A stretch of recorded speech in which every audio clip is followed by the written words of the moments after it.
But first, e-commerce was worth about $13 billion in India last year, and that's tipped to hit $70 billion by 2020 as more people get online and feel comfortable shopping using their phones, tablets and computers.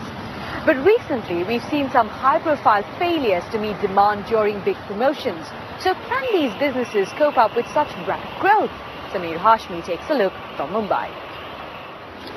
For the past 2 years, buying online has become a bit of a habit to Gopal. Whether it's clothes or electronics, his shopping is just a few clicks away, and he's been pretty satisfied. But last month, when he bought a cut-price internet router from one of India's biggest sellers, things didn't go to plan. He was promised the delivery in 3 days, but it ended up taking 3 weeks. I called them many times and they kept telling me that the product is with the courier company and it will be delivered soon. After a lot of follow-ups, I finally got the product last week. It is really frustrating as a customer. Mumbai is a metropolitan city. It is not a small town or village.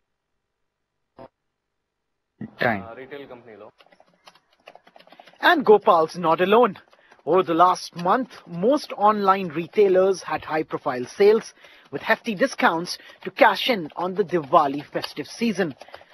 But while the companies themselves mostly managed to deal with the demand, the surge left the courier firms they rely on struggling to deliver the orders. Now, electronic goods are the most sought-after items online, with shoppers using the web to buy everything from mobile phones to television sets.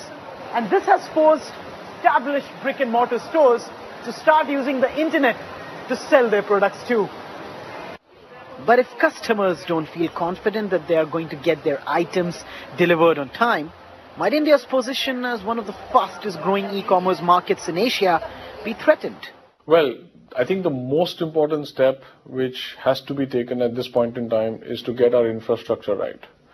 I think we've gone too much down the road to try and sort of work around things, do business with realizing that there is really no backup or backing available insofar as infrastructure is concerned. So there has to be complete focus on infrastructure and not only just planning, but also action-oriented infrastructure support provided.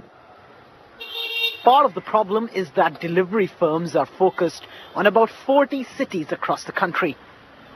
Their reach is expanding, but they are not growing anywhere near as fast as the online shopping business. And that's prompted some sellers to take action. Naptol is working with the National Postal Service to try and cover smaller towns. But its founder reckons the industry should not be too worried. The hurdles which we see on the logistics, right, are not going to remain for a very long time. Right? Well, India is a country, right, where we have always seen that if one sector starts to perform, right, 10 other players wants to contribute to it. So you see new companies like e-commerce or a delivery, which have been coming up only to service e-commerce parcels and growing very rapidly. On the face of it, e-commerce has been a real success story of 2014. Companies like Flipkart have become a huge draw for private investors who have pumped over $2 billion into the sector this year. US giant Amazon is ramping up its presence here too. And the attraction is clear. Surging internet demand with 500 million people set to be online by 2018. Getting many of them to buy using their phones and computers will be the first step. But making sure those purchases are sent quickly and safely to every corner of the country is just as important if India's online shopping revolution is really going to deliver. Sameer Hashmi reporting there. And while more people getting online is boosting e-commerce, it's also making the government rethink the way it operates.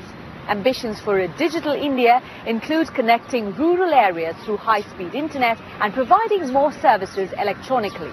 But making that happen will be expensive, not least the fees to experts like